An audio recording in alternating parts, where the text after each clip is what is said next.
이사야 62장 6절 7절 말씀을 제가 읽고 기도하고 시작하겠습니다. 제가 읽겠습니다. 예루살렘이여, 내가 너의 성벽 위에 파수꾼을 세우고 그들로 종일 정야에 잠잠치 않게 하였느니라. 너희 여호와로 기억하시게 하는 자들아, 너희는 쉬지 말며 또 여호와께서 예루살렘을 세워 세상에서 찬송을 받게 하시기까지 그로 쉬지 못하시게 하라. 지금 저희들은 영적인 눈으로 보는 시험을 겪고 있다고 봐야 될 겁니다. 근데 영적으로 보는 게 참 어렵죠. 우리는 육으로 보고 육으로 듣는 것으로 판단을 합니다. 그러나 성경에 있는 모든 기사와 이적들은 영적인 세계에서 결정된 거예요. 살리는 것은 영이요 육은 무익하다고 주님이 말씀하셨습니다. 근데 왜 살리는 건 영이고 육은 무익한 거 아니에요? 무익하다는 것은 해롭다는 건 아니에요. harmful하다고 얘기한 건 아닙니다. 주님께서 말씀하신 살리는 것은 영이요 육은 무익하다는 것은 unprofitable이에요. 열매를 맺지 못합니다. 우리가 육적으로 접근하면 열매를 맺을 수가 없습니다. 예를 들면 우리 자녀들을 볼 때, 혹은 강팍하고 완악한 남편이 있다고 보자고요. 아무리 기도해도 안 바뀌는 거예요. 오히려 기도한 것과 정반대로 가고 있을 때가 많죠. 하나님의 기쁘신 뜻을 감당하는 자녀들이 되기 원하는데, 이건 게임 중독, 오락 중독, 미디어 중독에 온갖 심뿌리가 점점 자라나고 있는 걸 볼 때, 아니 기도했는데 이게 뭐야 라고 낙심낙담할 수밖에 없단 말이에요. 우리는 탄식과 절규가 나온단 말이죠. 이게 육적인 접근입니다. 그런데 살리는 건 영이에요. 영적인 눈으로 열어서 보면 전혀 다른 차원입니다. 주님은 재앙이 아니라 평안을 주시려는 분이에요. 장래일의 소망을 주시는 분입니다.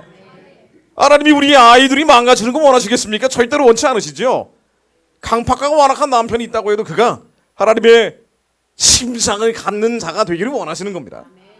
주님은 복에 복을 더하시고 번성케 되고 번성케 되기를 원하시는 거예요. 이게 하나님의 마음인데, 우리는 눈에 보이는 현상을 보고 낙심낙담하는 거예요. 절망하는 겁니다. 살리는 것은 영이요 육은 무익합니다. 우리는 하나님의 뜻이 어디에 있는지 알고 그 뜻이 하늘에서처럼 이 땅 가운데 이루어질 수 있도록 낮에도 부르짖고 밤에도 잠잠치 않는 거예요. 주님이 기억나시도록 계속 파수꾼처럼 올려드리는 겁니다. 자녀들의 상황이 안 좋아질수록, 남편들의 상황이 안 좋아질수록, 이 나라와 민족도 마찬가지죠. 점점 안 좋아지는 것 같을수록 우리는 더욱더 의지하여 예루살렘이여, 내가 너의 성벽 위에 파수꾼을 세우고 그들로 종이 종야에 잠잠치 않게 하였느니라. 입술이 다물지 말고 종이 종야로 잠잠치 않고 주님께 올려드리는 거예요. 하나님이 원하시는 것은 기쁘신 뜻을 이루는 거 아닙니까? 사막의 강이 만들어지거나 광야의 길이 열리거나, 어차피요 이번에 탄핵 결과가 어떻게 나오든 한국은 에스겔의 마른 뼈였어요. 그러나 하나님이 이 에스겔의 마른 뼈 같은 민족의 형편에 너희가 살기라, 너희가 살아나 있지라, 무덤을 열고 너희가 살아나 있지라. 하나님이 원하시는 건 그거예요. 그래서 우리는 하나님의 마음을 대신 입술이여 선포하는 겁니다. 세상이 점점 마지막으로 갈수록 깜깜하고 어두워지고 불법이 성하고 사랑이 식어지면 식어질수록 우리는 모이리 패하는 어떤 사람들처럼 흩어지는 게 아니고 더욱 모여 예배드리는 거예요. 더욱 모여 부르짖어서 하나님의 뜻이 이루어질 수 있도록 선포하는 겁니다. 그들로 종이 종야에 잠잠치 않게 하였느니라. 너희 여호와로 기억하시게 하는 자들아, 너희는 쉬지 말며 또 여호와께서 예루살렘을 세워 세상에서 찬송을 받게 하시기까지 쉬지 못하시게 하라. 주님이 쉬지 못하시도록 종이 종야로 하나님의 말씀을 대언하는 자들이 일어나면 하나님이 역사 속에서 개입을 하십니다. 그때 육안으로는 보이지 않는데 영적인 세계에서 하나님께서 천군 천사를 보내셔서, 아니 뭐 한국에 무슨 추사파가 어쩌고 저쩌고, 김정은이 어쩌고 저쩌고, 시진핑이 어쩌고 저쩌고, 푸틴이 뭐라 그러든 하나님께서 여호와를 해석하는 자들은 산산이 터질 것이라. 하늘의 우레로 때려버리세요. 갑자기 세상이 뒤집어진다고요.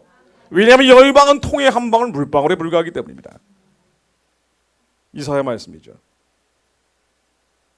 이사야 40장 15절로, 보라, 그에게는 열방은 통에 한 방울 물방울 같고 저울의 적은 티끌이 같으며 섬들은 떠오르는 먼지 같더니 아니 열방이 통에 한 방울 물방 같대요. 떠오르는 먼지 같답니다. 북한 정권이 아무리 바라 그래도 통에 한 방울 물방울 같은 거예요. 중국 공산주의가 아무리 거대해진다 그래도 바람에 날리는 겨 같은 거예요. 하나님이 한번 흔드시면 뒤집어집니다. 그래서 도저히 희망이 없는 것 같은 막다른 절벽에 도달했을 때 하나님의 약속과 언약을 믿는 자들이 그 믿음으로 계속 선포하고 있을 때 어느 순간 하나님이 얼굴을 드러내시면 그것을 부림절이라고 부르는 거예요. 하나님이 이 민족의 부림의 역사가 일어나기를 기대하고 계십니다. 그러려면요 상황이 어떻든 환경이 어떻든 마지막까지 하나님의 약속을 붙잡는 믿음을 가진 자들이 일어나기를 주님께서 우리보다 더 기다리고 계신 거예요. 여러분들이 받은 소망이 무엇이든 그 약속과 언약과 비전이 무엇이든 이건 우리 머릿속에서 나온 타산적 계산이 아니고 하나님이 마음속에서 주신 그 기쁘시고 선하시고 온전한 뜻이 있다면 그것을 땅에 묻어버리지 말고 악하고 게으른 종이 되지 말고 끄집어내서 하나님 이 뜻이 하늘에서처럼 인생 가운데 이루어지게 하옵소서. 자녀들 가운데 이루어지게 하옵소서. 가정 위에 이루어지게 하옵소서. 이 민족 위에 이루어지게 하옵소서. 하나님 저희 소양으로 저희들이 선포합니다. 저희들은 영적인 파수꾼으로 쓰임받게 하옵소서. 그래야 제사장 나라가 될 거 아닙니까? 그래야 열방을 섬기는 백성들 될 거 아니에요. 지금 연습 게임하고 있는 거예요. 모든 희망이 다 사라져서 사의 소망이 끊어져 버린 것 같은 막다른 골목으로 몰아가셔서 그때 이제는 더 이상 믿을 사람도 없고 믿을 세력도 없고 믿을 조직도 없고 돈도 없을 때 하나님이 바라는 그 믿음을 통해 오직 하나님만 믿게 하셔서 하나님이 약속을 기업으로 성취시키세요. 성경에 나오는 기록이 다 그런 것들 아닙니까? 이게 다 기사와 이적이라고 기록되어 있는 거예요. 열왕기하 19장 35절로 이 밤에 여호와의 사자가 나와서 아수르 진에서 군사 18만 5천을 친지라. 아침에 일찍 일어나 보니 다 송장이 되었더라. 유관이 열린 사람은요, 영적인 눈이 닫힌 사람은 아침에 일어나 보니까 18만 5천의 아수르 병사들이 그냥 죽어 있는 거예요. 전염병이 돌았나? 그리고 갈 겁니다. 그러나 영적인 눈을 열어서 보면 천사가 와서 쳐버린 거예요. 하나님이 선하고 예쁘고 온전하신 뜻이 이루어 주신 거라고요.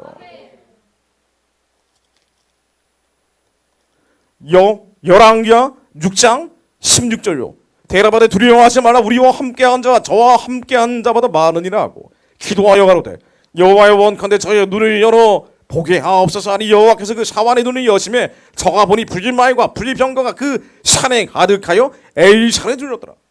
아니 육적인 눈으로 보면은요 아무것도 없고 다 끝났어요. 다 망했습니다. 우리는 도망가기 바쁜 거예요. 근데 영적인 눈을 열어보면 기도가 땅에 떨어지지 않기 때문에 여러분들이 했던 나라와 민족을 향한 부르짖음이 하나도 땅에 떨어지지 않았기 때문에 불길마일과 불병거가 두르고 있는 거예요.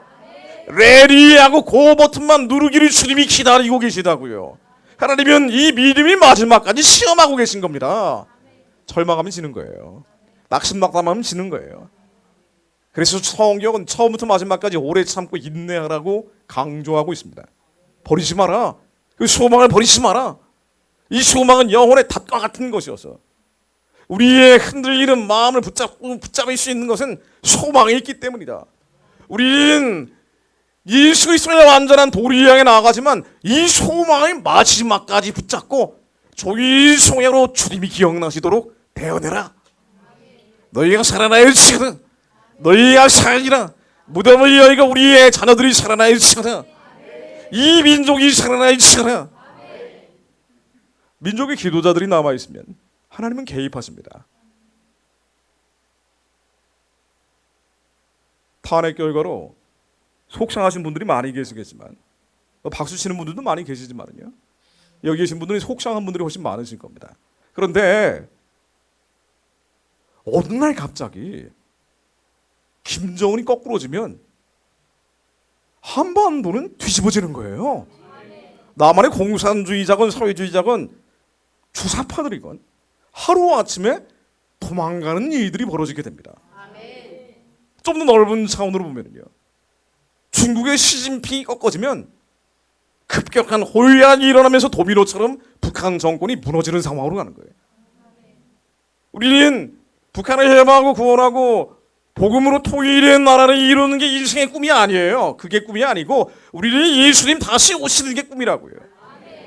예수님 다시 오시기 위해서는 땅끝까지 복음이 전해져야 되기 때문에 선교하는 길이 열려야 되거든요. 그 위에서 하나님께서는 큰 일을 준비하고 계신데 우리는 고장 휴전선 이남에서 벌어지는 일 가지고 일희일비하고 있는 건지도 모릅니다. 우리의 육적인 눈을 열어서는 하나님의 역사를 경영하는 방식을 볼 수가 없어요. 그래서 영적인 눈을 열어 사와나 봐라. 엘리야가 그렇게 얘기하는 거예요. 불말과 불병가가 두르고 어느 날 갑자기 시진핑이 꺾어지고 중국이 자유주의 중국, 공산주의 중국으로 갈라지고 북한의 우상숭배 체제가 도미노처럼 무너지면서 꿈이 그리는 한국의 청년들이 북한을 채권하며 저 황폐하고 황무한 땅에 성전을 짓고 교회를 짓고 병원을 짓고 사이에는 2천만 백성들과 함께 만주와 시베리아로 뻗어가는 날이 올 겁니다. 이거는 과학자들이 예측하는 부분이 아니에요. 하나님의 약속이 실제가 되는 거예요. 그래서 위에 믿는 자들이 낙심낙담하지 않게 하옵소서. 우리의 영적인 눈을 열어 이 세상을 보게 하옵소서. 제가 중국 얘기를 좀 드릴게요.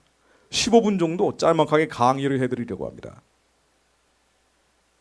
너무 휴전선 이남의 문제로 봐요. 그래서 절망하는 거예요. 낙심낙담하는 겁니다. 눈을 열어서 하나님이 어떻게 역사를 경영하시는지 봐야 돼요. 이 세상이 어떻게 돌아가고 있는지 시대를 통찰하라는 주님 말씀처럼 우리 시대를 들여다볼 필요가 있는 겁니다. PT 화면을 한번 띄워주실래요? 여기로 나오네? 이걸 누르면 나오네? 예.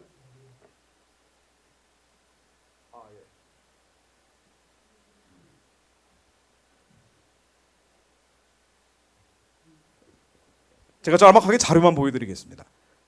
우리가 기도를 하기 위해서 나라와 민족을 위해 기도하기 위해서 나라와 민족의 형편이 어떤지 대충 이해를 할 필요가 있죠. 아니 거의 모든 애국심을 가지고 있는 분들이 한국의 좌파 우파 문제로 봐요. 정권이 교체되느냐 정권이 유지되느냐 이 차원의 문제로만 봅니다. 아니 그 차원이 아니에요. 뭐 이재명이 집권을 해서 사회주의화 됐냐 공산주의화 됐냐 뭐 이런 차원보다 훨씬 더 큰 스케일로 싸움이 벌어지고 있거든요. 이번 탄핵 사건의 본질은요. 한국이 사회주의와 공산주의화 되느냐 뭐 흔히 급진적으로 좌경화되느냐 이런 문제를 걱정을 하잖아요. 이 급진적 좌경화라는 거는 지금 이 세대가 빠른 속도로 PC주의와 젠더라는 흐름 속에 빨려 들어가고 있기 때문에 이렇게 가다가는 하나님의 말씀이 대적하는 법과 제도가 창고를 하게 되고 포괄적 차별금지법을 포함한 신앙생활을 온전하게 할 수 없는 온갖 악한 시스템들이 한국에 들어오는 거 아니냐 이 걱정을 한단 말이죠. 그것도 맞습니다. 근데 이건 휴전선 이남에서 벌어지는 일이에요. 훨씬 더 큰 차원의 의미를 갖습니다. 한국은 뭐 급진적 사회주의와 공산주의자 이런 걸 떠나가지고 북한, 중국, 러시아로 연결되어 있는 대륙의 전체주의죠. 이 악의 연대에 빨려 들어가는 게 문제예요. 이게 문제입니다. 어떤 면에서는 감각적으로 20대 청년들이 더 강하게 판단하고 있더라고요. 더 정확히 판단하고 있더라고요. 한국은 75년의 베트남처럼 공산화되는 게 문제가 아니고 홍콩처럼 될 것이 문제거든요. 청년들이 그 얘기를 하더라고요. 한국이 제2의 홍콩이 돼서는 안 된다. 어떤 면에서는 매우 날카로운 얘기입니다. 왜냐하면 북중러의 악한 연대에 한국이 들어가느냐 마느냐 이 기로에서 이 사건이 벌어졌기 때문에 게다가 이것은 이른바 세상의 불법과 악이 창고라는 마지막으로 가는 흐름 속에서 벌어지고 있기 때문에 조금 더 면밀하게 들여다볼 필요가 있다는 얘기입니다. 자, 그래서 짤막하게 말씀을 드려볼게요. 시진핑과 푸틴과 김정은이 삼각연대를 대륙에서 만들고 있는데 한국은 해안과 대륙이 밀접하는 경계선에 서 있습니다. 그런데 이 악한 세력들이 연합하고 있는 것은요. 세상이 마지막으로 가고 있는 흐름과 맞물려서 벌어지고 있어요. 그 날과 그때는 주님만 아시지만 어쨌든 하나님을 대적하는 일들이 점점 많아지고 있는 건 사실 아닙니까? 과학기술이 발달을 하면서 희한하게 유토피아가 만들어질 줄 알았는데 정반대로 디스토피아 같은 현상들도 만들어지고 있단 말이죠. 이게 제가 어제 나온 뉴스여서 제가 가져와 본 건데 크레오라는 사족 로봇이라 그래요. 재밌어서 그냥 가져와 본 겁니다. 이게 로봇입니다. 로봇에 사람이 타고 있는 거예요. 산악지형이나 바위 위까지 이 사종 로봇을 타고 뛰어다니는 거예요.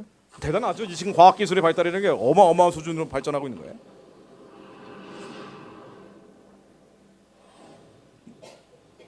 SF 영화에서나 나올 법한 일들이 영화죠. 영화 속에 나오는 일들이 지금 벌어지고 있는 게 바로 AI 때문입니다. 자, 그런데 제가 AI 강의를 하는 게 아니기 때문에 빠르게 자료만 보여드리는 거예요. AI가 점점 발달을 한다라고 다들 얘기를 하는데 AGI, ASI 뭐 그렇게 부릅니다. 범용 인공지능 초지능이라고 부르는데 지금 우리의 관심사는 AI가 특이점을 넘느냐 안 넘느냐. AI 특이점이라는 건 뭐냐면은요. 그 인터스텔라라는 영화의 특이점이라는 용어가 나오는데 이제 거기서 따온 거예요. AI 인공지능이 인간의 지능을 뛰어넘는 걸 특이점이라고 얘기합니다. 지금은 사람이 컴퓨터를 관리하는 거 아니에요. 근데 이 컴퓨터가 사람보다 뛰어나 버리는 거예요. 그러면 터미네이터 같은 영화가 실제가 될 수 있는 거예요.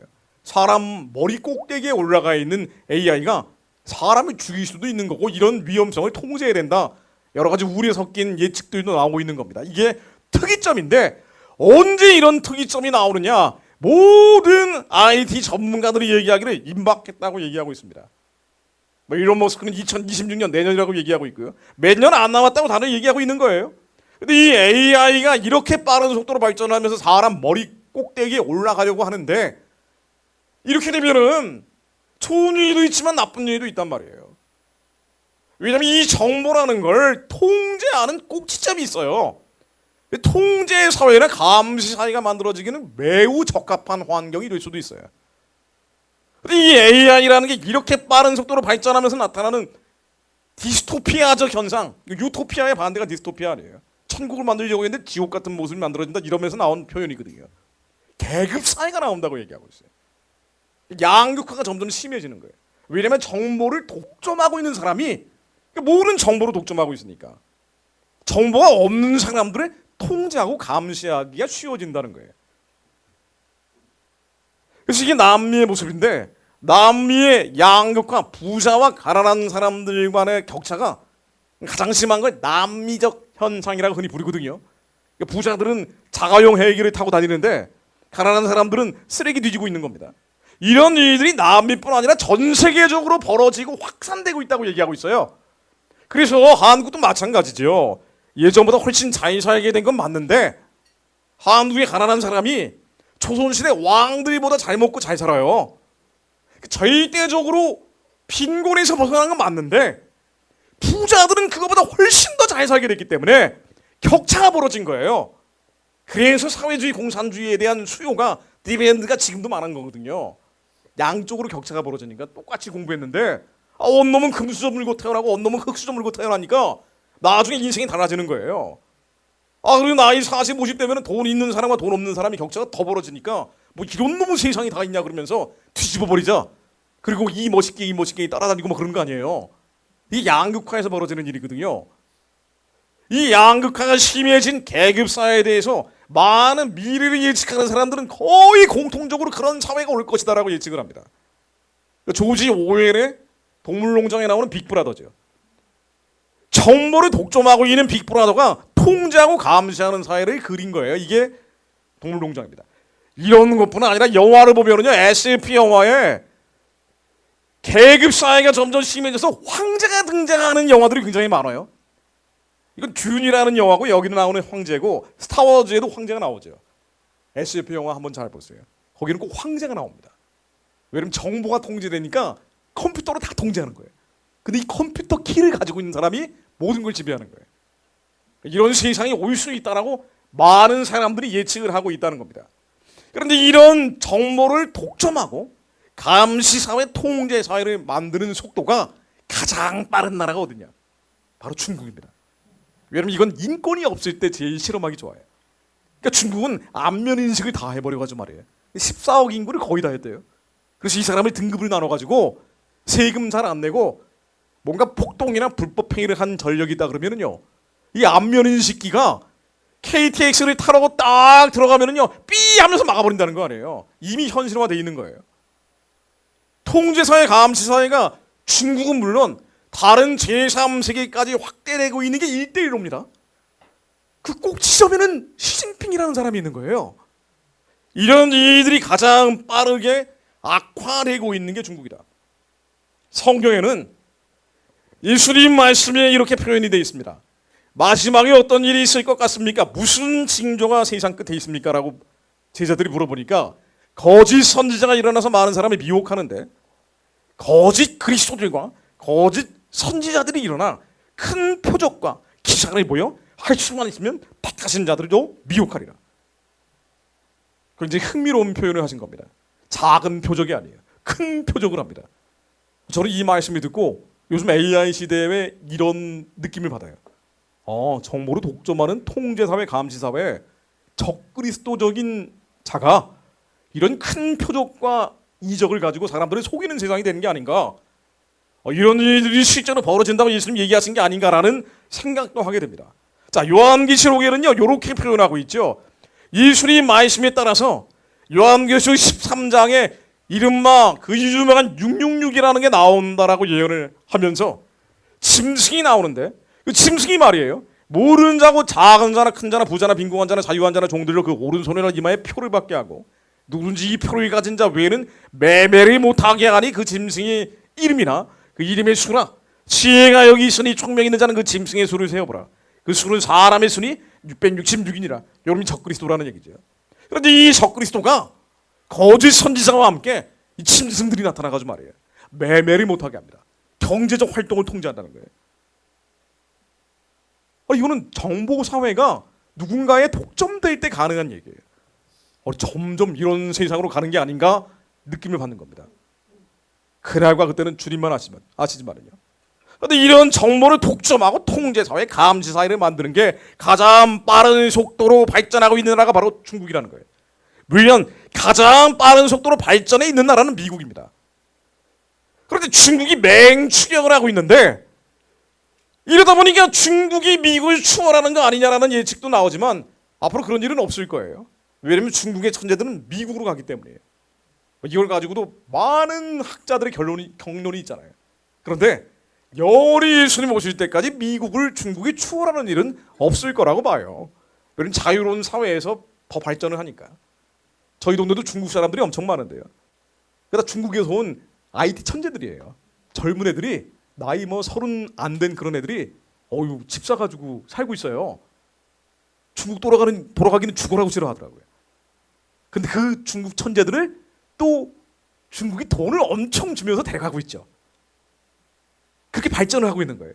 근데 이 발전의 속도는 중국이 1등, 근데 발전의 정도는 미국이 1등인 거예요. 근데 문제는 뭐냐면 중국이 미국을 뛰어넘을 수는 없는데 한국을 중국이 괴롭힐 수 있는 힘은 충분한 거예요. 이게 문제입니다. 이게 한국의 부르심의 소망을 회방하고 방해할 수 있는 능력은 중국이 얼마든지 할 수 있다는 게 문제예요. 그래서 중국이 지금 어떤 입장이고 어떤 태도고 무엇을 하고 있는지를 보는 것은 굉장히 중요합니다. 한국의 부르심을 감당하기 위해서. 중국은 이 기술력을 집중시키면서 한국의 마지막 남아있는 기술을 뽑아내려고 별의별 수단을 다 쓰고 있죠.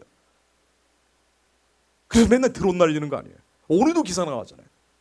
중국 공안, 중국 경찰들 아들들이 와가지고 드론을 날리면서 수천 장의 사진을 찍어가지고, 이게 지금 언론에 보도된 내용이에요. 한국이 마지막 가지고 있는 기술이 이 반도체 기술인데 중국을 앞서고 있는 게, 그러니까 이것도 마지막까지 뺏어가려고 발악을 하고 있는 거예요. 나머지 기술들은 중국한테 다 밀려버렸어요. 지금 한국이 워낙 많은 투자를 하니까. 136개 핵심 기술에서 중국에게 한국이 올해 처음으로 역전됐다는 얘기입니다. 중국의 상위 1% 과학자가 한국의 20배, 인구가 많기 때문이기도 한데 이 많은 인구들이 IT 쪽으로, 기술 개발 쪽으로 투자를 하니까 얘네들이 엄청 많아진 거예요. 우리는 공부 잘하는 애들이 다 의대 가잖아요. 좀 기이한 좀 엽기적인 사회 구조가 돼버린 겁니다. 그러니 다른 나라 따라잡으려고 따라잡기 어려운 게 되는 거예요. 이건 공부하는 애들이 다 그런 쪽으로만 가니까. 근데 중국은 아니라는 거예요. 첨단 기술로 한국 기업을 따돌리고 있는데 대중 무역 수지는 예전에 뒤집어졌고, 이러다가는 한국이 중국의 변방이 되는 게 아니냐, 변방을 넘어서 속국처럼 가는 거 아니냐, 이런 염려가 벌어지던 차에 탄핵 사건이 터진 거예요. 이렇게 되면 한국은 중국 쪽으로 점점 기울게 되는 거예요. 빨려 들어가는 거예요. 왜냐하면 한국이 이른바 좌파 좌익 이 사회주의 공산주의 성향의 사람들은 북한 노동당과 중국 공산당이 우호적이거든요. 한국의 방향성이 크게 대륙 쪽으로 향하게 되는 겁니다. 예전엔 미국이나 일본 해양 쪽으로 향하고 있다가 이제는 전체주의적인 방향으로 가는 거예요. 정신적인 흐름들, 영적인 상황도 바뀌는 거예요. 이게 문제라고요. 중국이 너무 커지고 있는 거예요. 너무 빠르게 통제사회 감시사회를 확장하고 있는 겁니다. 그런데 한국은 이런 중국, 정확히 얘기하면 중국 사람들이 아니고 중국 공산당이죠. 일당 독재하고 있는. 이 중국 공산당에 대해서 너무 우호적이에요. 한국의 중국인들이 땅 사재기하는 게 어제 오늘 일이 아니죠. 한국의 중국인들이 건강보험의 혜택을 받는 액수를 그린 도표인데요. 어마어마하게 혜택을 받고 있습니다. 1조 8천억 정도의 건강보험 지급을 받고 있다고 하는데, 자, 이게 어느 정도 되는 액수인가 아니요. 한국의 반미하는 사람들, 미국 싫어하는 사람들이 주한미군 철수하라는 주장할 때 방위비 분담금이라는 거 문제 삼거든요. 방위비 분담금이 뭐냐면 3만 명 정도의 주한미군이 있는데 이 사람들이 훈련을 하려고 하면은요, 항공모함도 와야 되고 비행기도 오고 그래야 될 거 아닙니까? 지름값만 해도 어마어마하게 든단 말이에요. 이때 들어가는 돈이 방위비 분담금이에요. 근데 이게 방위비 분담금을 가급적이면 한국은 안 내려고 지금까지 버틴 거예요. 근데 트럼프라는 사람이 집권하면서 방위비 분담금을 앞으로 10배, 4배, 5배 내린다 이런 공가를 치고 있어요. 이게 바로 방위비 분담금 돈 문제라고요. 그래서 한국 사람들은 미국한테 엄청나게 많은 돈을 낸다고 생각을 합니다. 그런데 한국의 중국인들에게 주는 건강보험료보다 더 적은 액수가 방위비 분담금이에요. 그러니까 미군을 주둔시키기 위해서 방위비 분담금 내는 게 아까면 차라리 중국인들의 건강보험을 줄이는 게 낫다는 얘기예요. 그러니까 이거는 객관적인 나온 통계입니다. 그러니까 이런 나라는 없어요, 일단. 그러니까 외국인들에게 이렇게까지 혜택을 주는 나라는 없다고요. 근데 한국은 좀 이상한 건 중국에 대해서 너무 접고 들어가는 방향이 있단 말이죠. 이거 중국 공산당인데. 심지어 한국은 중국 사람들에게 투표권을 주죠. 이런 나라는 없어요. 미국에 살고 있는 한국 영주권자들은 투표권이 없습니다. 말레이시아에 살고 있는 한국 사람들은 투표권이 없어요. 독일에 사는 한국 사람들은 투표권이 없어요. 그런데 한국에 살고 있는 외국 사람들에게는 지방선거 투표권을 준다고요. 근데 이 지방선거 투표권을 받고 있는 외국 사람들의 거의 10명에 9명은 중국 사람들이에요. 근데 이 사람들이 어떤 영향을 미치느냐? 예전에 확인이 됐었죠. 한국의 중국인들이 94만 명, 100만 명가량 되고 지방선거에 투표권을 가지는 사람들이 이제 다음 내년도에 지방선거가 치러지는데 약 14만 8,303명, 15만 명 정도가 됩니다. 이게 중국 사람들이고 외국 사람들 다 합치면 18만 정도 되는 거예요. 그러니까 중국인들이 100만 명가량 살고 있고 투표권자는 15만 명 정도 되는 겁니다. 그런데 지난번에 지방선거에서 경기지사를 선출을 할 때 김은혜라는 국민의힘 후보가 앞장서고 있다가 마지막에 뒤집혔어요. 몇 표 차로 뒤집혔는 거 아니 8,913표 차로 뒤집혔습니다. 근데 여기에 살고 있는 중국 사람들의 숫자가 얼마냐? 중국 사람들이 3만 8천 명 가운데 약 3만 명을 넘는다 그래요. 그러니까 3만 명 넘는 중국 사람들이 경기도 지사를 결정할 수 있다는 거예요. 실제로 얼마나 투표했는지는 확인이 안 됐지만. 그럼 이 3만 명 넘는 중국 사람들은 누구의 지지를 따르냐? 자율적으로 선택하면 좋은데 중국 공산당 지지를 따른단 말이에요. 원든 원치 않든 간에. 왜냐하면 이 지지를 따르지 않으면 고향에 있는 자기 친인척들이, 가족들이 피해를 입거든요. 이게 일당 독재 문제점이라고요. 이러다 보니 한국 정치에 미치는 중국 공산당 영향력이 어마어마해졌습니다. 중국의 댓글 부대라 그러죠. 인터넷에 댓글 전문적으로 다루는 댓글 부대가 4천만 명이에요. 우리나라 국민 숫자의 거의 한 80% 정도가 댓글 부대입니다. 이 사람들 중에 상당한 숫자가 한국어에 능통한 사람들이라는 거예요. 그래서 예전에 이런 일이 있었습니다. 2023년도 10월 달에 항저우 아시안 게임이 있는데 포털 사이트 다음에서 한국을 응원하는 투표 포털을 하나 만들어 놓은 거예요. 그럼 당연히 한국어로 돼 있고 한국 사람들이 한국 다음이라는 사이트에 들어가서 클릭을 하는 거니까 한국 이겨라가 많이 나와야 될 거 아닙니까? 그런데 까봤더니 89% 거의 대부분이 중국 이겨라라고 나온 거예요. 이게 중국 댓글 부대입니다. 어떤 언론사든 어떤 포털 사이트든 그 댓글 보면 이거는 중국 공산당이 조직적으로 동원된 경우가 태반이라는 거예요. 근데 우리는 기사보다도 사람들이 어떤 반응을 보이는지 댓글을 보잖아요. 이게 어제 오늘 일이 아니라는 거예요. 북한의 댓글 부대가 문제가 아니고 중국 댓글 부대는 상상을 뛰어넘는 수준이라는 겁니다. 이러다 보니 중국이 정보기관에 돈을 내서 촛불 집회에 유학생들을 몰래 참여시키는 공작을 벌였다. 이건 중앙일보 보도입니다. 그러니까 중앙일보는 예전에 박근혜 대통령 탄핵, 윤석열 대통령 탄핵에 가장 앞장섰던 앞잡이 노릇을 했던 매체예요. 근데 이런 매체조차도 이런 보도를 한다는 거예요. 촛불 집회나 좀 이상한 시위나 집회에 중국 유학생들 참가하는 거는 이제는 뉴스도 아니에요. 이미 여러 차례 확인이 됐기 때문에. 자, 그런데 이런 중국이 한국의 과학기술, 특히나 반도체 기술 빼가기 위해서 발악을 하고 있다는 얘기입니다. 경찰이 지난해 기술 유출 사건 27건을 검거를 했는데 검거된 게 27건이니까 어마어마하게 빼가고 있다는 얘기죠.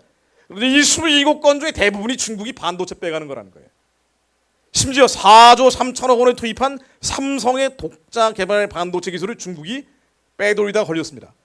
여기서 그치는 게 아니고 오늘도 나왔는데 오늘 보도는 여기다 넣지는 않았어요. 한국의 안전보장에 위협이 되는 간첩 활동도 막을 수가 없어요. 중국 간첩 이거 막을 수가 없습니다. 북한 간첩은 국가보안법이라고 형식적으로 있기 때문에 좀 제동이 걸려요. 그런데 중국 간첩은 법으로 막을 수가 없는 거예요. 왜냐하면 지금 간첩법이라는 게 북한에만 적용되고 중국에는 적용이 안 돼요. 이런 나라가 다 있어요. 정치적으로 완전히 편향되어 있는 거예요. 이러다가 탄핵 사건이 터진 거예요. 이후에 윤석열 지금 이제 전 대통령이 돼버리고 말았는데 윤석열 전 대통령이 잘했다 못했다 이런 걸 떠나가지고 중국에 대해서는 어마어마하게 계속적인 경고를 했던 사람이거든요. 이거 안 된다, 이거 안 된다, 이거 안 된다 계속 이런 얘기를 하다가 끌려 내려진 겁니다. 그럼 한국은 중국 쪽으로 더 붙어버리는 거예요. 이 악의 연대 흡수되는 상황으로 가는 겁니다. 2025년 4월 3일에 중국이 조직이 한미연합연습 정보를 캐내다가 걸렸어요. 2025년 3월 12일에 중국인이 정부 세종청사에 드론 촬영하다 걸렸습니다. 2025년 1월에 제주국제공항 드론 촬영하다 걸렸어요. 중국 관광객들이 와가지고 드론을 날리는데 이거 막을 수가 없는 거예요. 하도 많이 날리니까. 그래서 잡힌 것만 이거예요. 이 건수입니다.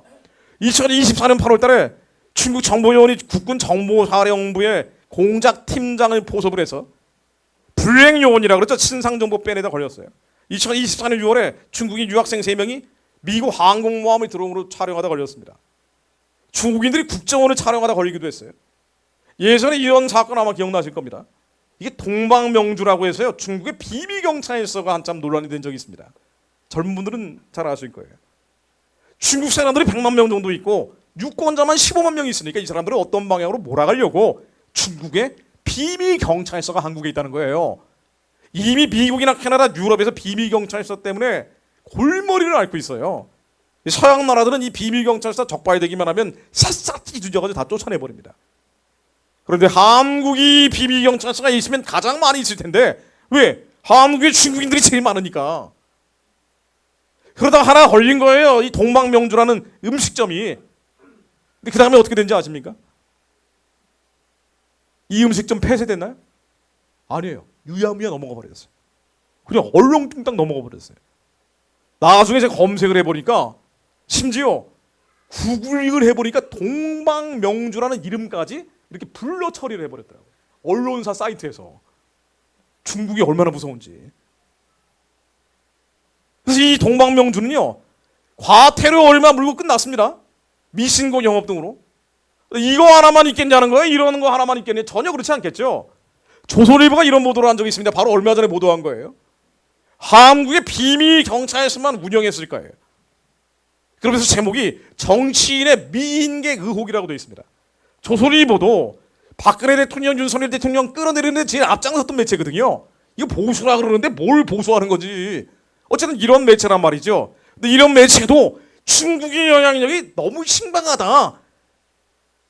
이런 팩트를 부인할 수는 없는 거예요. 그러면서 지난 4월 1일에 정치인의 미인계를 중국이 얼마나 하고 있는지 하면서 예전에 충남지사였던 안희정 씨 얘기를 해놨습니다. 충남지사가 여기인가요? 여기였나요? 네. 이 보도 내용을 제가 그대로 가져와 본 거예요. 요약하자면 이거예요. 비서인 K씨라는 사람하고 안희정이 이게 문제가 됐었잖아요, 예전에. 그래서 이 안희정이 K씨를 성추행해서 법정까지 가서 유죄 판결을 받고 감옥에 갔잖아요. 근데 안희정은 K씨를 성추행하지 않았다라고 해서 계속 반박을 한 거예요. 그랬더니 K씨가 법정에서 이런 증언을 해서 법원이 받아들여줬어요. 그 증언이 뭐냐? 예전에 안희정이 중국 대사 부부를 초청을 해서 1박 2일 동안 향을 했는데 무슨 1박 2일 동안 해요? 웃기죠, 그것도. 근데 이 중국 대사 부부와 함께 중국의 미모의 여성이 같이 왔다는 거예요. 이 여성이 밤중에 이 차를 기다리고 있다. 이거 뭐 애들이 이거 들으면 안 되는데 이 차를 옥상에서 기대하고 있다는 내용의 텍스트를 안희정한테 보냈는데 해필이면 안희정은 술 먹고 쓰러졌는지 어쨌는지 수행비서 K씨한테 착신 전환이 돼 있었대요. 그 비서가 그걸 본 거예요. 그랬더니 우리 지사가 중국 여성하고 뭔가 일이 생기면 안 되니까 그 일이 생기지 못하도록 옥상에 들어가지 못하게 밤새 자기는 지키고 있었다. 뭐 이런 증언을 한 적이 있어요. 그때는 다 묻혀버렸지만 법정에서 나온 거란 말이죠. 조선일보는 요 보도를 한 겁니다. 자, 그러면 한번 생각을 해보면은 그때는 아무 일도 없었지만 쓰러져 버렸기 때문에 만일 안희정이 이런 공작에 넘어갔고 이 사람이 야권의 유력한 대권을 보였잖아요. 대통령이 됐어요. 그 다음에 한국은 어떻게 됐냐 말이에요. 이거야 이 사람이 비서 K씨를 성추행했기 때문에 드러난 사건이고 그럼 지금 한국 정치권에 얼마나 많은 사람들이 연결이 돼 있겠냐고요. 북한 간첩은 법으로 막잖아요. 중국 간첩은 못 막아요. 중국 여행 간다 그러면서 한국 정치인들이 얼마나 많이 갑니까? 한국 정치인들 중에 술과 여자, 이 육체적인 음란과 쾌락에서 자유로운 사람들이 거의 없다 그러는데 깨끗하지 못한 사람들이 대한민국의 지휘부 엘리트에 가면 이런 일들이 벌어진다는 거예요. 그러니까 음란하고 타락해버리니까 중국이 잡아삼키기에 너무 좋은 나라가 돼버렸다고요. 어제 오늘 일이 아니라는 얘기예요. 안타깝지만 이게 지금 현실이라는 겁니다. 예전에 이런 일도 있었으면 이건 아예 사실로 드러난 거예요. 상해에 있는 외교관들이 덩신민이라는 중국 여성하고 불륜 관계를 계속 맺고 있었다는 거예요. 뭐 별의별 일들이 다 있었어요. 이것도 드러나다가 싹 덮여버렸더라고요. 근데 언론은 다 보도된 내용들입니다. 이러다 보니까 미국에서는 무슨 일까지 벌어졌는가 바로 얼마 전 일입니다. 4월 4일 보도예요. 미국의 공직자들 가운데 중국 여성하고 사귀고 있으면 차라리 그만둬라. 왜냐면 이건 중국의 미인계일 가능성이 많다. 서양 나라들은 이러고 있어요. 가장 위험한 한국은 오픈도어 하는 거예요. 문을 활짝 열어놓는 거예요. 야, 여러분들 좀 이상하다 저거. 저 정치인 좀 이상하다. 저 언론인 좀 이상하다. 저 판결은 너무 이상한데? 그러니까 합리적인 의문이 들 수밖에 없죠. 그런데 이런 한국이 간첩죄를 적용을 하는데 아니 안전 보장에 대한 거 국가의 안위에 대한 건 말할 나위도 없고 삼성에 있는 IT 기술을 빼가는 거 아니에요? 이런 거 막아야 될 거 아닙니까? 근데 이 간첩죄를 북한에만 적용을 하고 중국에는 아예 적용을 안 해요. 이걸 법을 개정해야 되는데 결단코 법 개정을 막고 있어요. 거대당이. 뭐지? 뭐 하는 거예요? 그리고 여당이라는 것도 뭐 적극적이지가 않아요. 이게 더 웃긴 거예요. 악하고 읍면에서 벌어지는 일이에요. 약하고 음란한 한국의 지식인 엘리트들을 중국 공산주의가 집어삼키고 있는 거예요. 다른 나라들은 이런 일이 없는데 한국만 그럽니다. 심지어 거대 야당에서는 국가정보 이런 걸 수사할 수 있는데 수사권을 박탈해버렸죠. 이제는 조사권까지 박탈하겠다고 주장하고 있어요. 그러니 뭐 이게 손을 못 쓰는 거예요. 이런 상황에서 탄핵 국면에 무슨 일이 있었는 거 아니? 탄핵 국면에 한국의 국회의장 우원식이라는 사람이 시진핑을 만나고 왔어요. 시진핑을 만나고 와가지고 왜 필요 이때 만나냐 말이죠. 거기에 국민의힘의 국회의원까지 같이 가서 만나고 왔더라고요. 그럼 만나고 와가지고 무슨 일이 벌어졌냐면은 중국인이 단체 관광객으로 한국에 오는데 비자를 면제해주는 희한한 행정 조치를 하기 시작했어요. 뭐 이거하고 연쇄적으로 연결되어 있는지 모르겠지만 어쨌든 시기적으로는 그렇게 연결이 되어 있습니다. 한국의 관광 수입이 늘어나니까 좋은 면도 있겠죠. 비자 없이 중국 사람들이 마구잡이로 한국에 들어올 수 있는 거예요. 쇼핑도 하니까 좋을 수도 있겠죠. 그런데 안전보장이라는 차원이라든가 한국의 정치적 간섭이라는 차원에서는 경계해야 될 일이 있거든요. 그렇잖아요. 우리 중국 사람들은 섬겨야 되는 사람들이지 14억 영혼들을 구원받게 해줘야 되는 사람들이거든요. 그런데 그들이 통제하고 감시하고 있는 중국 공산당은 적그리스도적인 질서예요. 하나님에 대적하는 질서입니다. 그래서 경계해야 된단 말이죠. 그런데 이 비자를 면제하는 협정을 맺어 시행을 하는데 한국의 국회의원이라는 사람들이 환영한다고 나섰어요. 이게 뭐하는 사람들인가 하고 들여다보니 한중 의원연맹이라는 게 있더라고요. 들어보신 적이 아마 없으신 분도 많을 겁니다. 얼마 전에 만들어졌어요. 몇 년 전에 만들어진 겁니다. 한중 의원연맹이 뭐냐면요, 국회의원들이 100명 넘게 들어가 있는 조직인데 이 한중 의원연맹의 파트너, 카운터파트가 중국의 국회의원이라고 돼 있어요. 한국 국회의원하고 중국 국회의원이 연맹을 맺은 거예요. 근데 연맹이라는 단어는 같은 목적을 가진 사람들이 모여 만든 단체입니다. 유니온. 그러면 한국 국회의원들의 상대방 카운터파트가 중국의 국회의원이라고 하는데 이 사람들은 뭐냐? 공산당이 지명한 사람만 입후보할 수 있는 공산당의 거수기예요. 공산당 간부들이에요. 거기는 민주적 선거가 없잖아요. 시진핑이 임명한 시진핑의 하인들이라고요. 공산당하고 연합을 해버린 거예요. 한국 국회의원들이 정신 나간 놈들 아니에요. 모르고 들어온 사람도 있겠죠. 우리 이제 알만 했으면 나가야 될 거 아닙니까? 여기 들어가 있는 국회의원들이 너무 많아요. 민주당에는 71명, 뭐 조국당, 국민의힘에도 27명이나 들어가 있으니까. 이러니 저러고 있는 거예요.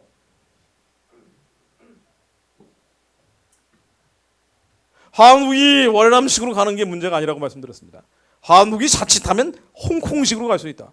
먹고 사는 거는 자본주의적으로 운영될 수 있어요. 근데 정치 질서는 이른바 친중파를, 친북파를, 유물론 전체주의, 유물론 공산주의에 경도도 있는 사람들이 그 뒤에 북한과 중국 그리고 러시아와 연결되어 있는 이 악의 거대한 연합 아래 한국의 자유를 지식하는 방향으로 갈 수 있습니다. 근데 이번에 탄핵 사건을 거치면서 급진적으로 이쪽으로 기울어 버린 거예요. 자, 그러면 이런 일이 이제 실제로 벌어지기 시작할 텐데. 그 다음에 실제로 벌어지면 어떤 상황들이 펼쳐지는 거 아니? 교회가 치동을 칩니다. 다른 건 모르겠는데 교회는 초죽음이 되는 거예요. 중국이 아무리 잘 산다 해도 한 가지 특징이 있죠. 민주주의에 대해서는 다양한 평가를 할 수 있지만 여러 정당 난립하는 것보다 한 정당이 있는 게 더 낫는 거 아니냐, 뭐 이렇게 생각하는 거 백보양보해서 좋다고 치더라도 중국은 교회가 없어요. 교회의 씨를 말려버렸단 말이에요. 있는 교회당은 공인된 교회인데 이 공인된 교회는 중국 공산당이 CCTV를 설치해놔서 설교도 다 검증받는다고요. 만일 중국 공산당이 원치 않은 설교를 하면 다음날 목사님이 끌려가는 곳이에요. 정치범 수용소로. 중국의 정치범 수용소 갇힌 사람이 500만 명이 넘어요. 560만 명 얘기 나온다고요. 이 중에 태반이 그리스도인이라는 거 아니에요. 아니 이 560만 명의 정치범 수용소 수감자들의 태반이 그리스도인들이에요. 하나님 말씀이 진리다 설교했더니 다음날 끌려가 버리는 거예요. 이러다가 더 심해지면 북한처럼 아예 싹 쓸어버리는 겁니다. 남아있는 중국 교회라고는 교회의 십자가를 떼버리고 시진핑 사진을 걸고 있잖아요. 성경을 뒤집어 버렸다고요. 변개해 버렸다고요. 여기서 예수님이 하셨던 기적을 다 빼버린다는 거 아니에요. 무슨 황당무계한 비과학적인 주장이냐 그러면서. 이게 중국이에요. 이런 중국적 질서에 한국이 함몰되기 시작하는 거예요. 대륙에 흡수되기 시작하는 겁니다. 이게 문제라고요. 이번 탄핵 사건에서 급진적으로 한국은 북한, 중국, 러시아 이 악의 연대 병합되기 시작한 거예요. 그런데 이거를 그리스도인들이 좋다고 박수치고 있는 거예요. 너무 좋다고. 저 민주주의로 파괴하는 내란 속에 끌어내렸다고 너무 좋아하고 있더라고요. 아니 윤석열이 좋고 나쁘의 문제가 아니거든요. 상징적으로 자유민주주의라는 체제를 지키는 대리인이 돼 있었을 뿐이에요. 그 사람이.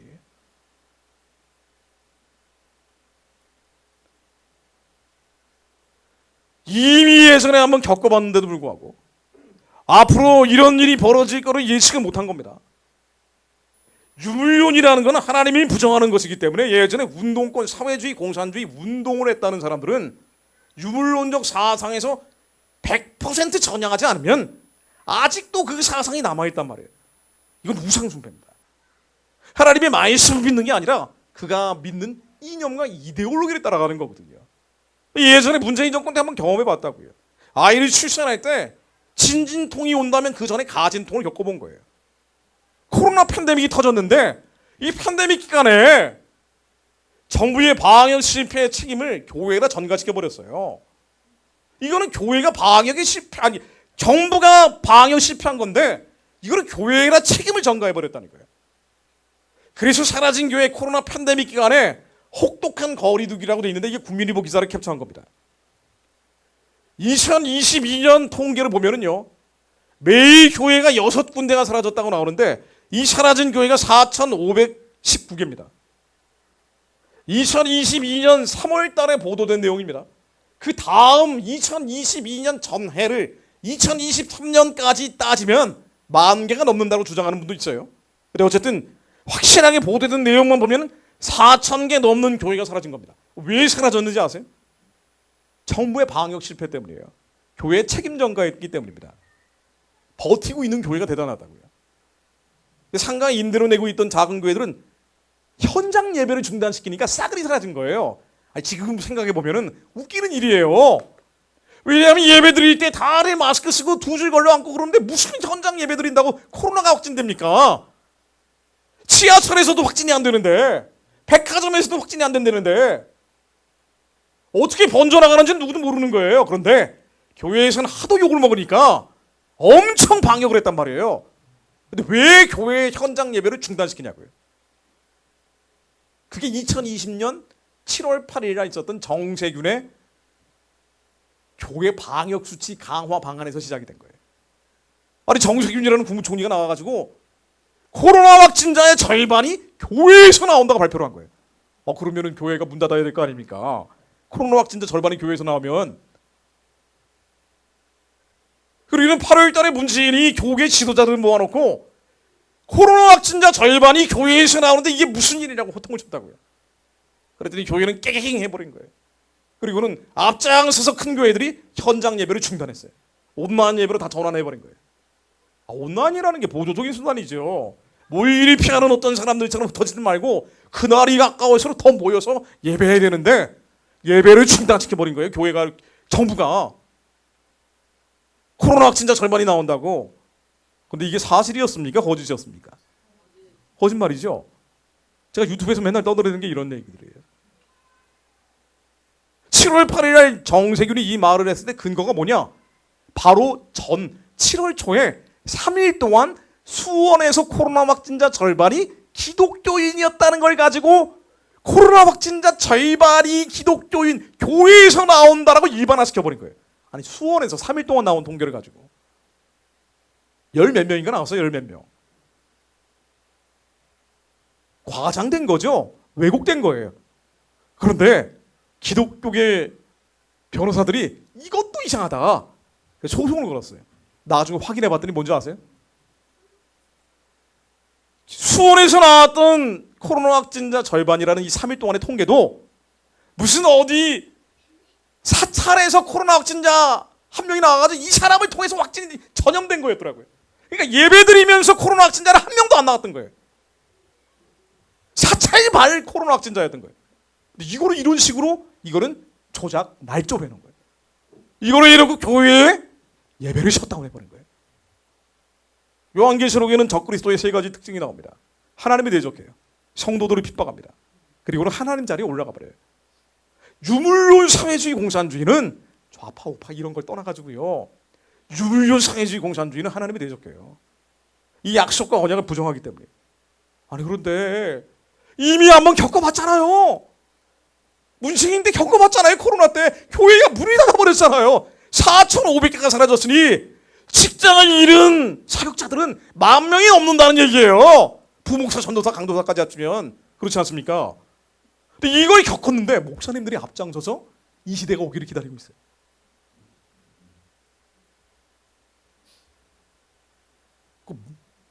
영적으로 못 보는 거예요. 무슨 일이 벌어지는지 모르는 거예요.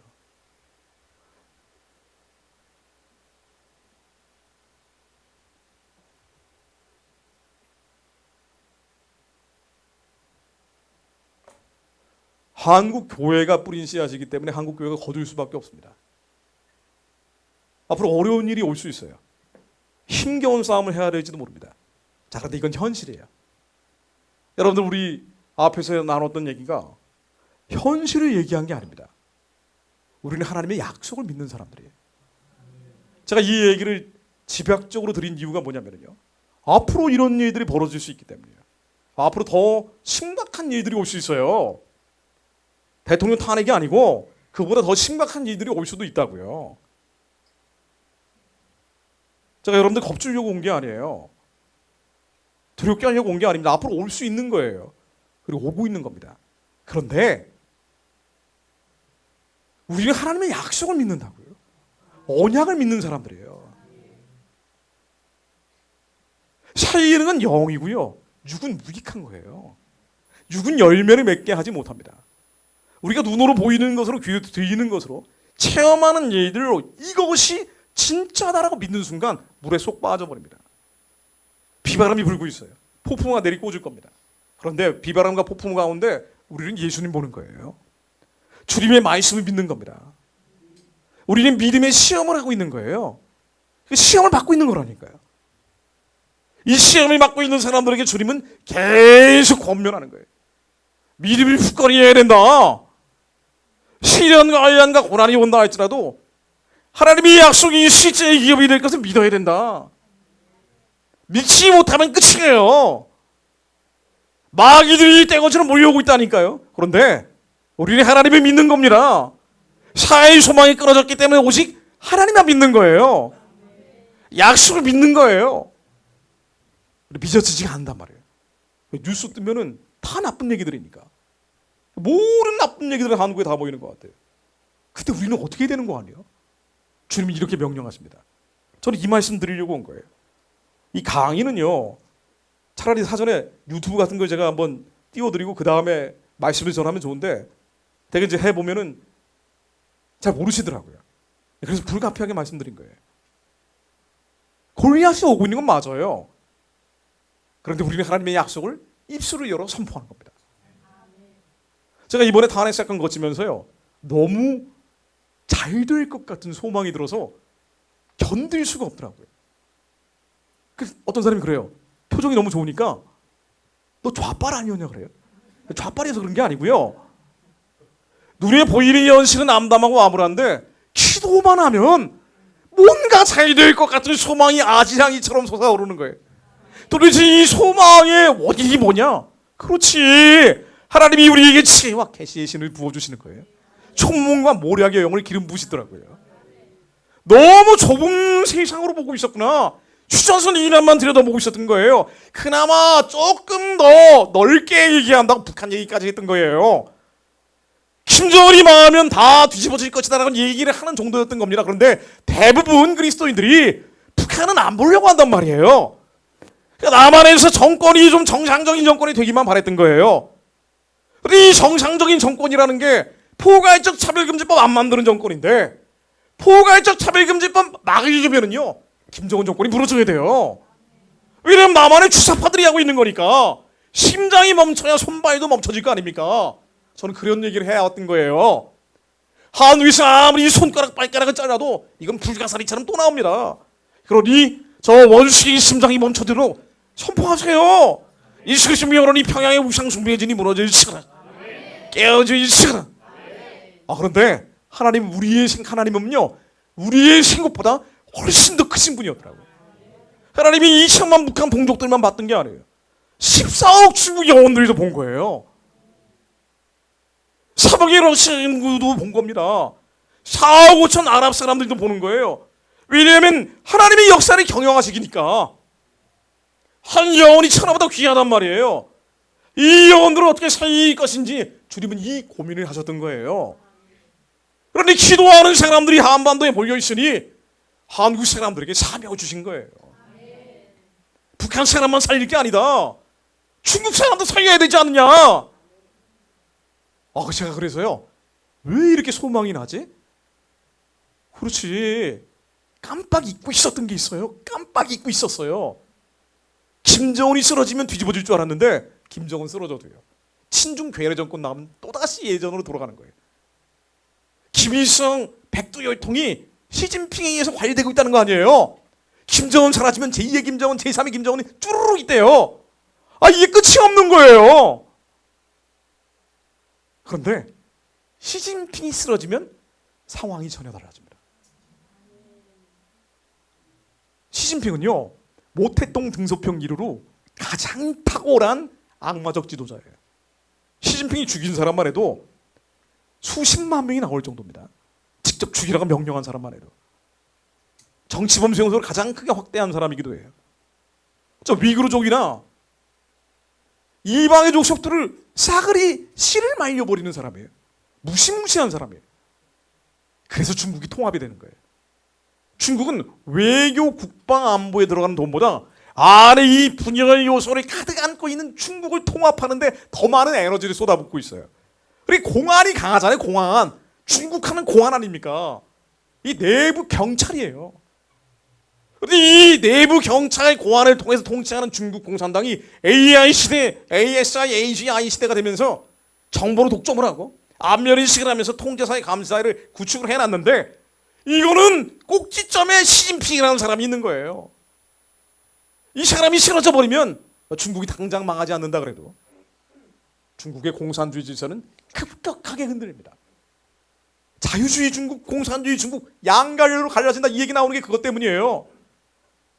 저렇게 어마어마한 땅덩이가 저렇게 어마어마하게 통합되어 있는 거는 인류 역사상 한 번도 없어요. 그런데 이 질서가 하나님이 대적하고 성도를 핍박하고 하나님 자리에 시진핑이 올라가 버렸다니까요. 저건 적그리스도 질서예요. 이미 예수님 시대에도 적그리스도가 나타났다 그러잖아요. 성경에 나오는 적그리스도가 이미 나타났느니라. 시진핑 권력은 적그리스도 권력입니다. 이건 깨져야 돼요. 깨져야 되는데 마침 한국이 왜 이렇게 이상한가 하고 봤더니 멀쩡하던 어린이들이 갑자기 엉뚱한 얘기하기를 보면은 중국하고 연결이 돼 있어요. 중국 돈을 너무 많이 받아먹은 거예요. 하나님이 2천만 백성들을 살리기 위해서 중국의 14억 영혼들도 함께 살려주옵소서. 중국이 공산주의 질서는 예수 그리스도 명론이 깨어질 시간. 하나님이 시진핑을 내일 갑자기 쓰러뜨리시면 내일 모레 새날이 오는 거예요. 그러면 다른 건 몰라도요, 중국이 급격히 흔들리면서 도미노처럼 북한의 전체주의 질서는 깨져버립니다. 중국이 버텨주니까 살고 있는 거예요. 매년 주는 어마어마한 충유가 북한 공산주의를 버텨주는 거예요. 중국 공산당이 주는 식량이 버텨주는 거예요. 이게 2년만 끊기면 아니요, 3달만 끊겨도 북한은 난리가 나요. 이 나이가 나면은요, 남한의 친북파들, 친중파들 북한 간첩들, 중국 간첩들 위에서 지령이 안 내려오니까 그때야말로 자기 동무들끼리 치고받고 싸우기 시작한다고요. 아니 이게 기도원의 300용사가 싸우는 방식 아닙니까? 사람 숫자로 싸우는 게 아니에요. 여론조사로 싸우는 게 아니라고요. 탄핵 결과로 싸우는 게 아니에요. 300명만 달랑 남으라고 하면서 믿는 사람들만 남겨놓은 거예요. 믿지 않는 사람 다 가버려라. 믿는 사람들이 기도원의 칼이라고 선포하기 시작하니까 하나님이 혼란과 혼돈을 풀어버려요. 그러면서 동무들끼리 치고받고 싸운다고요. 성경에는 있는데 왜 한반도에 안 벌어집니까? 성경에 있는데 왜 우리 역사에는 안 등장하죠? 아니에요. 여러분 등장했어요. 대한민국이 기도로 잉태되고 기도로 1948년 5월 30일 날 출산할 때 수많은 위경과 위난의 기도를 통해서 건너왔을 때 우리는 이 기적을 경험해 왔다고요. 그래서 한강의 기적이라고 부르는 거예요. 우리의 선조들은 그걸 믿었던 거예요. 제가 서미기동 교회 지금 이제 돌아가셨지만 한 15, 16년 전에 80대 후반에 한 권사님이 그러시더라고요. 아버님이 대구에서 목회를 하셨는데요. 6.25 전쟁 때 낙동강전선 바로 뒤에 있었대요. 밤마다 죽어나가는 사람들이 들어왔다는 거예요. 자기들이 한 건 아무것도 없대요. 오늘 예수님 만나나 내일 예수님 만나나 똑같으니까 왜 전쟁터니까 매일 부흥회를 했대요. 매일 부흥회를 했대요. 매일 철학기도를 했대요. 부산 초량진 교회에서만 예배를 드린 게 아니에요. 남아있는 사람들이 죽기 살기로 주님이 기억나시도록 살려달라고 부르짖은 거예요.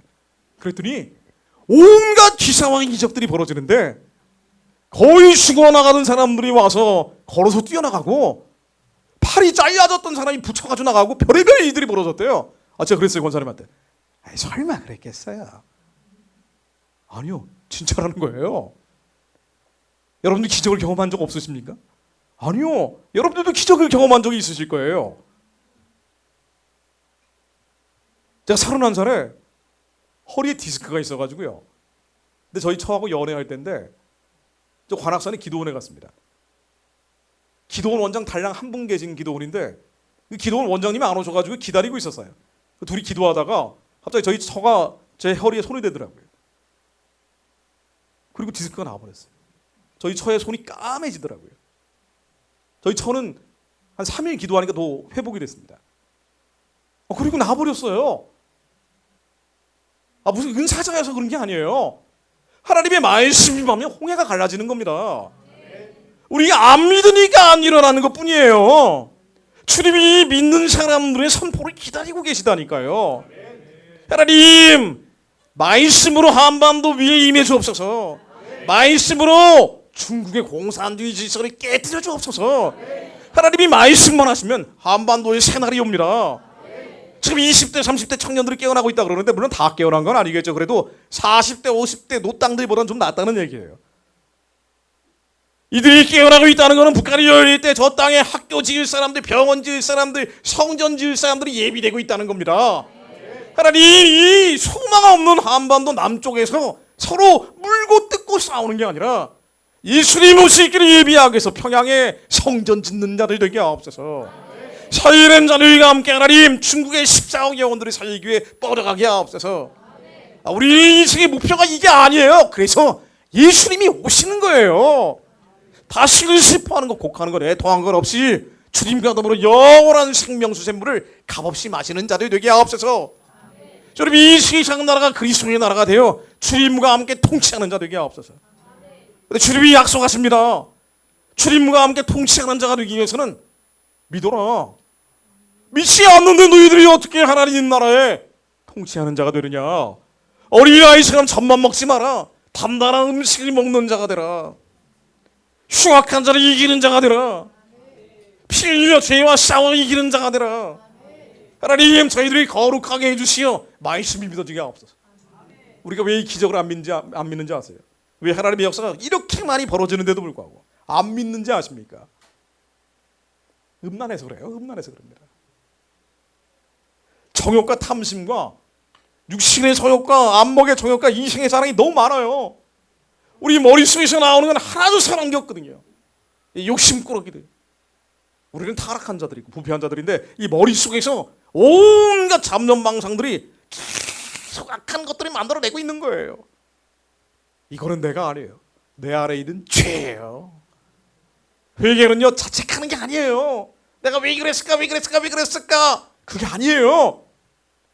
이건 내 안에 있는 죄임을 인정하는 겁니다.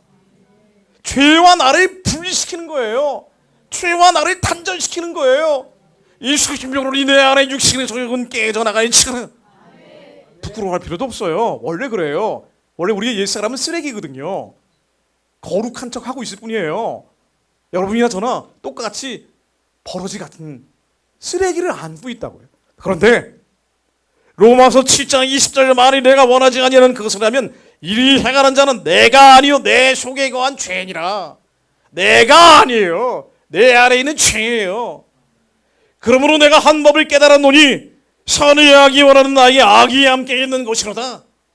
그리고 로마서 8장 1절에 내가 이 한 법을 깨달았는데 예수 그리스도 안에는 정죄함이 없나니. 자기 정죄하는 게 죄거든요. 하나님이 성전이 돼서 항상 기뻐하고 범사에 감사해야 되는데, 세상에는 없는 안식 가운데 머물러야 되는데 보이는 것으로 불안해. 들리는 것으로 나가 망한 것 같아. 가뜩이나 경제도 어려운데 큰일 났어. 우리가 감각하고 있는 수많은 정보와 데이터가 머릿속에서 만들어낸 그 어둠의 파장들이 죄예요. 죄라고요. 죽기를 두려워하니까 사단의 총노릇하게 하는 죄라고요. 그런데 이 죄를 해방시키려고 예수님이 오신 거예요. 예수님이 피만이 이 죄를 깨끗이 해버린다고요. 그러면은 요한일서 3장 8절로 주님은 의롭고 미쁘시사 우리가 우리의 죄를 자백하면 주님은 우리의 죄를 사해 주신다고요. 이건 우리가 아닙니다. 내 안에 아직도 남아있는 죄입니다. 두려워하는 건 여러분들의 영이 아니에요. 예수님의 새로운 피조물을 그러면 여러분이 아니에요. 제가 아니에요. 나를 알수 썩어 떨어져 없어져가는 내 안에 죄입니다. 하나님 이 죄를 자백하오니 저희들을 깨끗게 해주옵소서. 육신의 성욕과 안목의 성욕과 이식의 사랑과 온갖 세상의 정과 욕심들, 남들과 비교하면서 생기는 수많은 수치심, 모욕감, 열등감, 절망감, 이게 다 죄예요. 머리에서 나오는 건 죄라니까요. 우리 심정에 하나님이 영이 주시는 의와 평강과 희락으로 저희를 채워주옵소서. 아니 뭐 이 머시갱이가 오든 말든 뭐 걱정을 해요. 우리는 주님 오실 때까지 예배드리는 거예요. 주님 오실 때까지 계속 더 모여 예배드리는 겁니다. 예배를 못 드리게 한다, 끊이고 간다, 죽이라 그래요. 우리는 예수님 모실 때 의의 면류관을 쓰게 됩니다. 이 세상권은 다 바람처럼 스쳐가는 거란 말이죠. 주님이 선하신 뜻을 감당하는 저희들 되게 하옵소서. 하나님 이 죄와 단절하는 자를, 절연하는 자들, 절교하는 자를 되게 하시어 항상 기뻐하게 하시며 범사에 감사하게 하시며 주님의 부르심의 소망이 무엇인지 깨닫게 하시어 파수꾼 되어 입술을 열어 선포하게 하옵소서. 주님 기억나시도록 저희들이 소망을 붙잡고 선포합니다. 예수 그리스도 명으로니 우리의 자녀들이 회복될지어다. 예수 그리스도 명으로니 우리의 가정이 살아날지어다. 예수 그리스도 명으로니 이 민족이 살아날지어다. 하나님 저 악한 자리 원수의 진이 무너지게 하옵소서. 예수 그리스도 명으로니 평양의 우상의 진이 무너질지어다. 예수 그리스도 명으로니 중국의 공산주의 질서가 깨어질지어다. 하나님 이 민족의 새날을 열하게 해주옵소서. 하나님 이 열방의 하나님 예수님 오실 길이 예비되게 하옵소서. 의심하면 지는 거예요. 여러분 두려워하면 지는 겁니다. 겁먹지 마세요. 저놈들이 뭘 하겠어요. 해봐야 죽이는 것밖에 더 합니까? 죽일 테면 죽이라 그래요. 이 세상 나라가 그리스도의 나라가 됩니다. 주님이 오셔서 세상이 새롭게 될 때 자기 영광 중에 예수님이 오시는 거예요. 아버지의 나라에서 새 것으로 주님과 함께 저희들이 먹고 마시며 떡을 떼게 될 거예요. 아무것도 못해요. 주님은 죽일 수밖에 없는 상황에서 믿는 자들에게 믿음의 선포를 통해 죽이는 게 아니고 오히려 하나님의 큰 일을 하게 합니다. 겁먹지 마세요. 두려워하지 마세요. 낙심낙담하지 마세요. 그때 모여서 서로를 격려하며 예배드려야 됩니다. 제가 이 말씀만 드리고 기도할게요. 사실은 이 말씀을 가지고 전하려고 했는데 시간이 너무 많이 가버렸습니다. 이런 날은 예수님 얘기하신 것처럼 성경에 명확히 기록되어 있는 것처럼 오게 돼 있는 거예요. 그런데 그때 히브리서 10장 23절로 우리가 마음이 뿌림을 받아 양심의 악을 깨닫고 몸을 맑은 물로 씻었으니 참 마음과 온전한 믿음으로 하나님께 나아가자. 양심의 악을 깨닫고 참 마음과 온전한 믿음으로 하나님께 나아가자. 또 약속하신 이는 미쁘시니 우리의 믿는 도리의 소망을 움직이지 말고 굳게 잡아 서로 돌아보아 사랑과 선행을 격려하며 모이기를 피하는 어떤 사람들의 습관과 같이 가지 말고 오직 관하여 그날이 가까이 올수록 더욱 그리하자.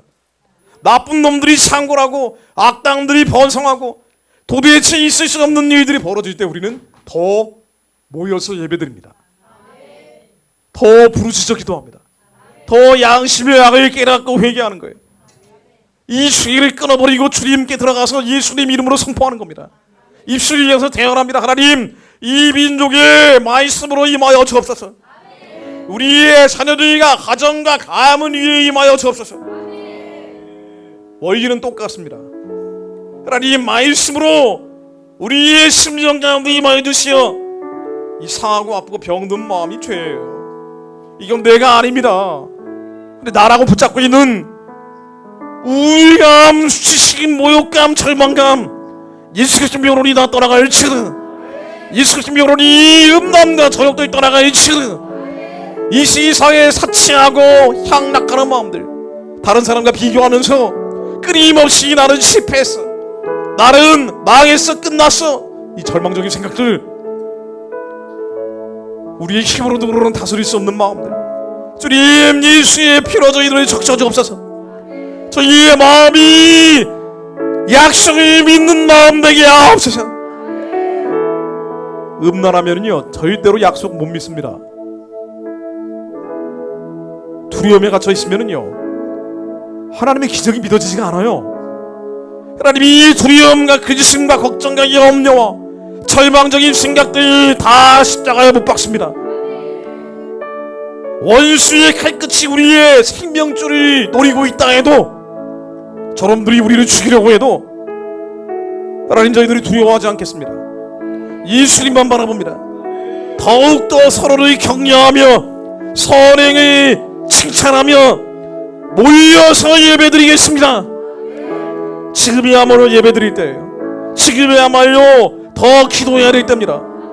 그런데요 주님은 함께 모여 예배하라고 명령하십니다. 혼자 있으면 죄가 일어나요. 겁이 난다니까요. 이런 때일수록 더 모여 예배하게 하옵소서. 더 함께 모여 하나님을 찬양하게 하옵소서.